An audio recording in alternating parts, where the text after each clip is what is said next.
Hi guys, welcome. My name is Anna. I'm a clinical psychology doctoral candidate and I make videos about real life applications to psychology. I can already hear it in the comments. Anna, why are you dressed like a vampire today? I'm always a vampire, I just choose not to show it most days. Today we're going to talk about how your partner responds to this question and what it says about them. But before we get into that, just briefly I want to mention my really good friends Max and Jada recently came out with an online store. It's called Cosmic Chaos Studios. I will link it down below if you're interested. This isn't sponsored or anything, they're just my friends.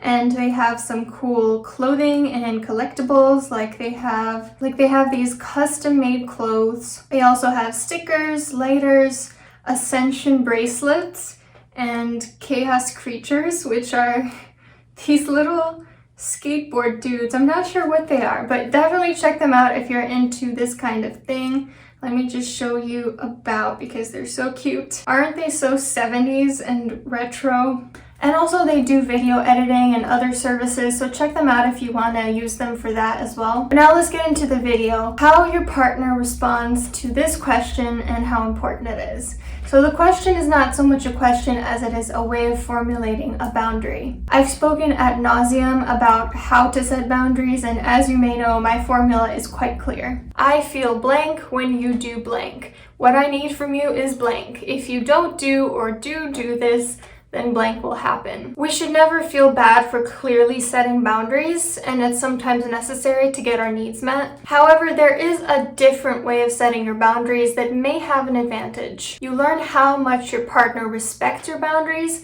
and consequently how much they care about you and respect you. So the new formula is this. You're setting a boundary and you simply say, "It would mean a lot to me if you did blank," or if you didn't do blank. It could be something as simple as, "It would mean a lot to me if you left the toilet seat down, if you didn't text your ex, if you didn't like inappropriate pictures online." What you're accomplishing by doing this is you're testing how much your partner values your needs when they have nothing to gain from it or nothing to lose from it. Because in the original formula of setting boundaries, they have an incentive. Either I won't break up with you if you do this, or we will be happier together if you do this, or I will be upset if you don't do this, and so on. It's in their best interest to respect your boundary when you frame it that way. And remember, setting a boundary is different from emotional blackmail or from threatening. It's simply stating the true consequences of certain behaviors. Like, if you cheat on me, I will break up with you. That's not a threat, it's a reality, and it's not a bluff, it will happen. And it's not intimidating, it's just a very basic need. Check my video on emotional blackmail for a more in-depth exploration of this differentiation. But in this new way of formulating a boundary, you're not giving them any incentive and no prospective reward and no prospective punishment. So they have to make this decision 100% on their own, knowing that it's important to you. You are giving them total freedom to know that it's in their choice. So ideally, you want to make sure it's something that you have the ability to check whether they respected your wishes, but not something that they know you can check. Like, for example, leaving the toilet seat down, they know you can see that. But if you ask them to say not hang out with their ex and you're close friends with their ex-roommate, then they don't necessarily know that you can verify if they spend time with her. So what happens then? At some point, they're going to be faced with the possibility of making a decision which will require either they respect your wishes or they go against them. Like, if you've asked them not to hang out with their ex, instead of saying, "I feel insecure when you go to her house, I need you to stop hanging out with her, if you do this again, our relationship will end," you're simply saying, "Hey babe, it would really mean a lot to me if you didn't hang out with your ex anymore." And this isn't you being a pushover, this isn't you, taking a step back and not following through with those consequences. They don't need to know the consequence. If you're gonna break up with them anyway, they don't need to know. What matters is what their actions show you. It has to be something they understand. This one is pretty straightforward, but if it's something more nuanced, explain your rationale to them in simple terms. So they hear your request, and at some point they have to decide whether or not they're going to take it into account. They have to either decide, "I'm going to do this," or "I'm not going to do this because it makes my partner uncomfortable." If they understand what you've asked of them, and they value you, it will be an easy choice. It might not be super easy to implement, but it will be clear in their mind. "Oh, my partner doesn't want me to do this or wants me to do that. It's a little inconvenient, but whatever. I don't want to make them uncomfortable more than I want the freedom to do anything in the world. And if they don't respect your wishes, that says to me that when they were faced with the decision of whether to respect your boundaries without external influences like potential incentives or punishments, without the external influence of maybe getting caught, they decided that those external influences were the only thing that really incentivized respecting your boundaries. Like, for example, it's easy for someone to be loyal within your friend group because they know the chances of getting caught are pretty high otherwise. But would they be loyal across the world where there were practically zero chances of them getting caught? Same with the COVID quarantine. A lot of you may have gotten into relationships during the pandemic and thought, wow, this person's so loyal. But what's going to happen when they start to have other options? Are they still going to be loyal? Are they still going to respect your boundaries when they maybe won't get caught and maybe don't have an incentive? Another example is if someone says, okay, I won't like other girls' pictures on Instagrams, and they seem to be respecting it, but then Instagram takes away the feature where you can check that. And they suddenly start violating your boundary. They start doing what they said they wouldn't do because they don't think they're going to get caught. They clearly were never doing it out of respect for you, just out of fear for the consequences, if that's the case. Because that's the point. That's the real summary of what I'm trying to say. They should care about the consequences on you as much as they care about the consequences on them.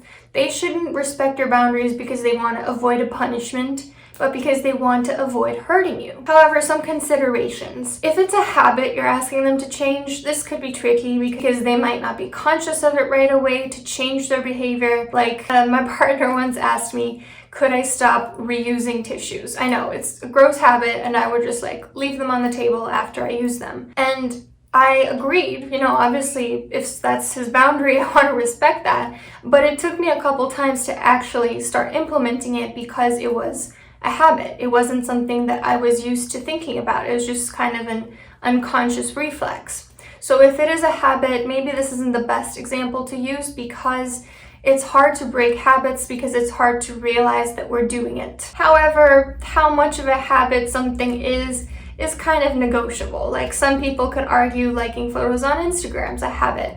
I would argue no, it's very much not. Another consideration is if they don't agree with what you're asking of them, choose something else. It would mean a lot to me if you stopped using curse words. Okay, someone might agree with that and stop cursing around you, but if they don't understand why or they just don't agree with you, why would they stop altogether? It has to be something they genuinely understand, not something they consider to be unreasonable. And this is very tied into my next point. It cannot be something that encroaches on their personal liberties. This is quite subjective because, some people argue that different things are personal liberties while their partners don't think so. But some general subjects that you don't have a right to dictate onto someone else, things like, what they wear, their hobbies, what they read, who they see, where they go, with a couple of exceptions. If it's a matter of respect and/or infidelity. So, for example, I won't tell you what words you can use, but I find the word bitch to be disrespectful to my gender.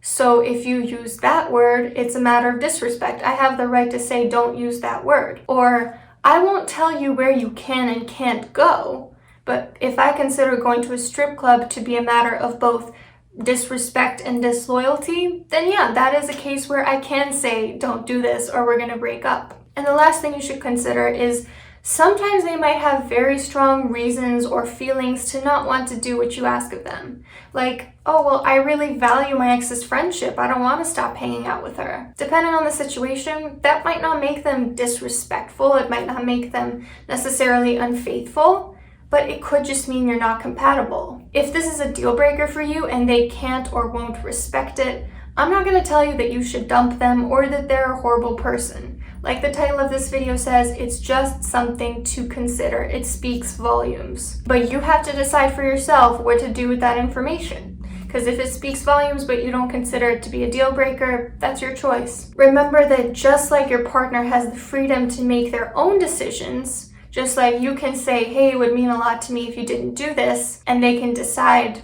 I'm going to respect that or not, you do too. Just like they can make the choice to disrespect your wishes, You have the right to leave. And sometimes we forget that personal agency because we like them so much, or we've invested too much, or we're afraid we won't find another partner again, or we have too much to lose. But the bottom line is, you have the freedom to make your own decisions, just like they do. So in empowering them with their freedom, with their liberty, with their choices, you're also empowering yourself. You're also reminding yourself, yeah, they can do what they want, but I can then respond how I want. So I hope this was helpful. The bottom line of this video was really framing boundaries, not so much rigidly, but rather it would mean a lot to me if you did this, and just seeing what your partner does with that. It's really quite simple, but I hope it helps you.